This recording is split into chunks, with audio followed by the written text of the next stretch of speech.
Gouvernement. La parole est à Monsieur Sébastien Huyghe. Merci Monsieur le Président. Mes chers collègues, ma question s'adresse à Emmanuel Macron, ministre de l'Économie. Monsieur le ministre, ce matin vous avez présenté en Conseil des ministres votre texte soi-disant relatif à la croissance et à l'activité. Aujourd'hui, 50 000 représentants des 6 professions juridiques réglementées sont dans la rue pour manifester leur réprobation vis-à-vis de votre texte. Aujourd'hui, 50 000 représentants de 6 professions juridiques réglementées sont dans la rue pour défendre notre modèle juridique de droit continental, copié dans le monde entier car il est plus protecteur de nos concitoyens que le système de droit anglo-saxon dont vous vous inspirez. Aujourd'hui, 50 000 représentants de 6 professions juridiques réglementées sont dans la rue pour manifester leur attachement au maillage territorial qui est la garantie de l'égal accès aux droits de chacun de nos concitoyens. Aujourd'hui, 50 000 représentants de 6 professions juridiques réglementées sont dans la rue pour manifester que le droit n'est pas une marchandise et que le sort de ces professions n'a pas à relever des divagations de Bercy, mais qu'ils sont sous la tutelle directe du ministère de la Justice qui, bien mieux que vous, les connaît et comprend la nature de leur mission. Aujourd'hui, 50 000 représentants de 6 professions juridiques réglementées sont dans la rue pour manifester qu'ils ne bénéficient en aucun cas de rente de situation comme vous l'avez suggéré, mais qu'ils sont des professionnels dévoués et compétents, assurant un haut niveau de protection juridique de nos concitoyens. Pour tenter de justifier votre réforme, vous avez jeté à la vindicte populaire, en d'autres temps certains auraient dit aux chiens, alors que vous n'étiez pas le mieux placé pour le faire, des niveaux de revenus qui n'ont rien à voir avec ce que gagne la grande majorité de ces professionnels.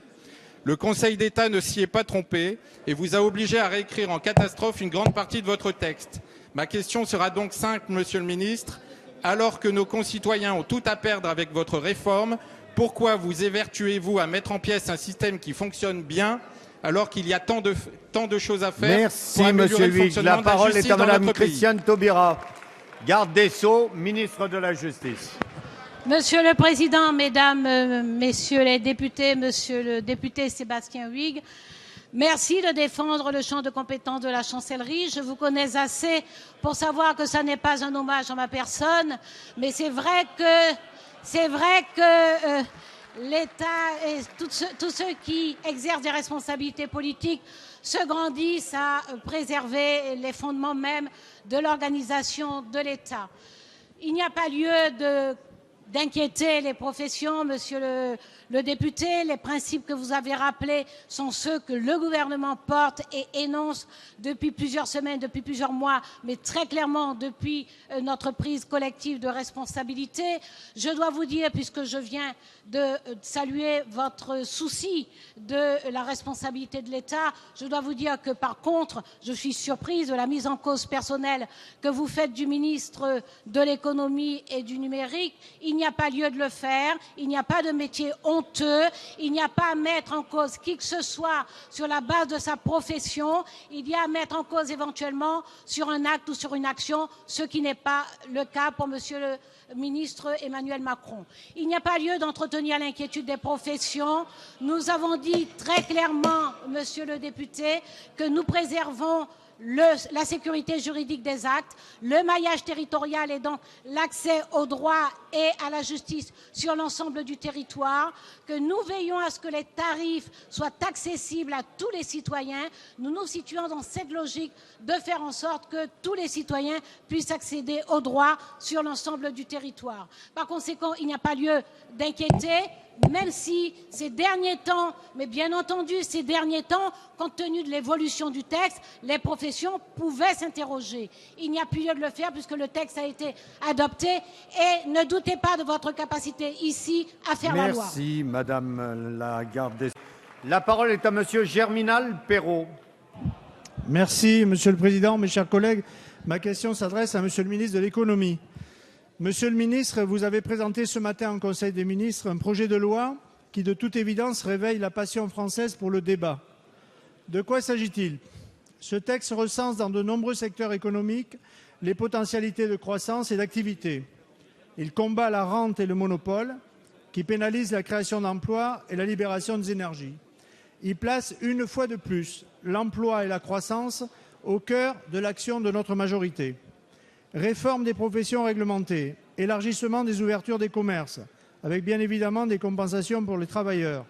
Fin des retraites chapeaux, remise en cause des abus dans l'exploitation des autoroutes, développement du transport en autocar, lutte contre la position dominante de certaines grandes chaînes de distribution et les marges excessives, développement de l'épargne salariale, modernisation de la justice commerciale.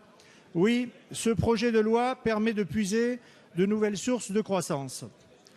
Vous affirmez que c'est une loi de mouvement, de progrès et de liberté qui produira ses premiers effets durant l'été 2015. C'est ce qu'attendent de nous, mes chers collègues, tous les Français qui voient depuis des années croître sans cesse le chômage. Monsieur le ministre, le débat parlementaire va avoir lieu et notre groupe y prendra toute sa place. Nous veillerons à ce que les fruits de cette nouvelle croissance soient justement répartis, qu'ils servent les consommateurs et qu'ils servent les travailleurs. Monsieur le ministre, ma question est simple.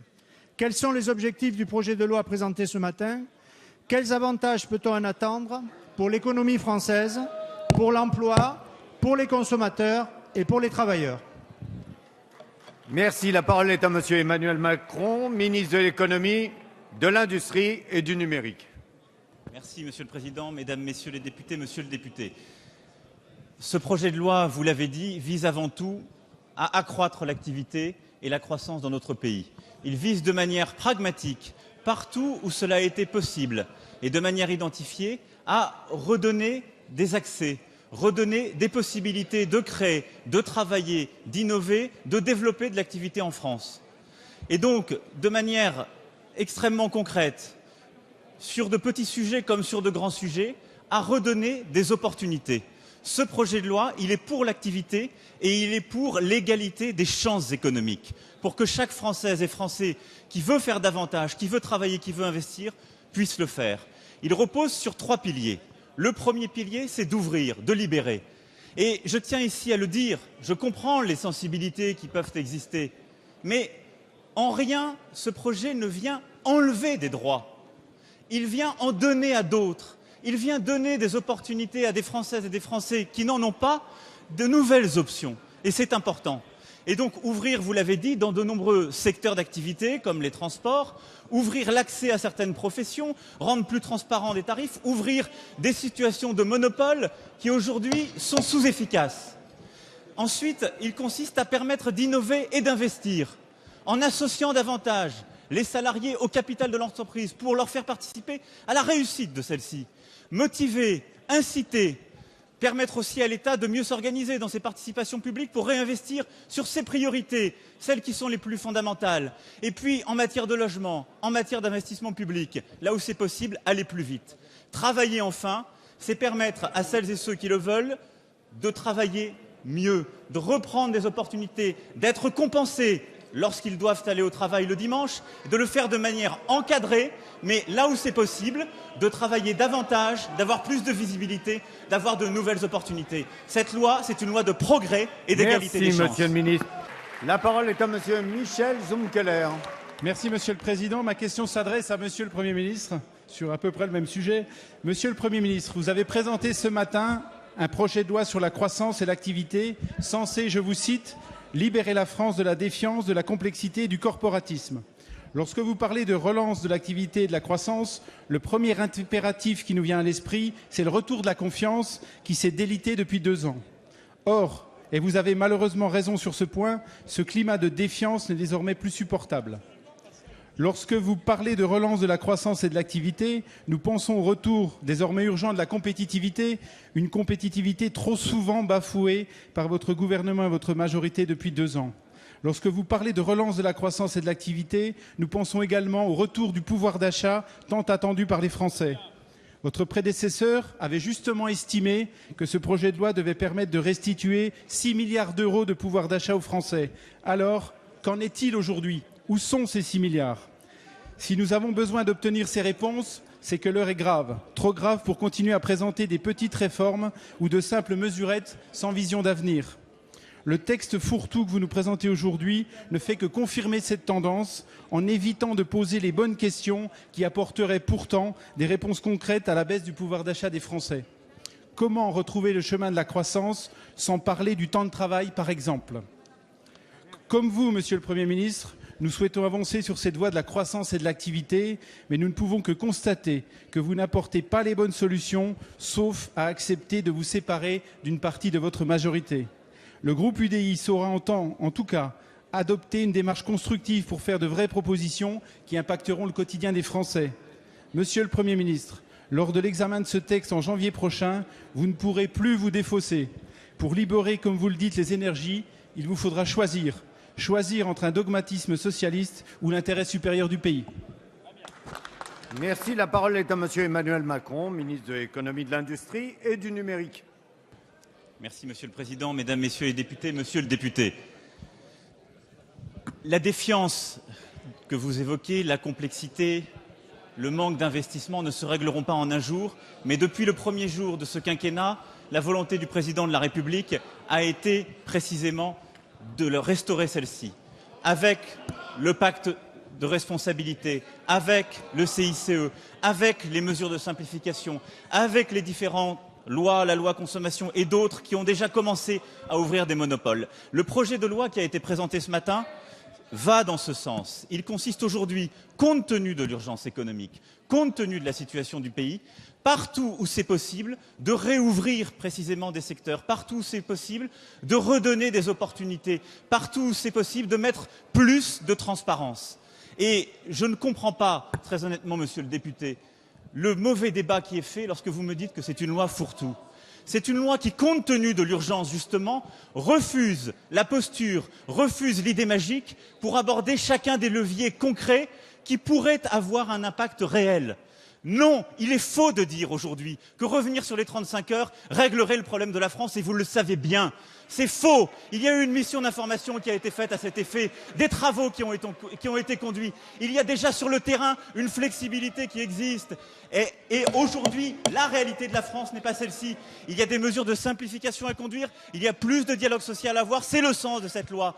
Et oui, c'est la vérité que sur tous ces secteurs, nous devons aller plus loin, nous devons ouvrir, nous devons être concrets. Alors, je vous appelle, Monsieur le député, dans le même sens que votre propos, à être concret, à faire preuve de bonne volonté, à rejoindre la volonté du gouvernement qui est que les Français vivent mieux demain. Et pour vivre mieux demain, pour avoir plus de croissance, eh bien, apporter des idées concrètes qui soient des idées de progrès, des idées d'égalité, des idées d'activité.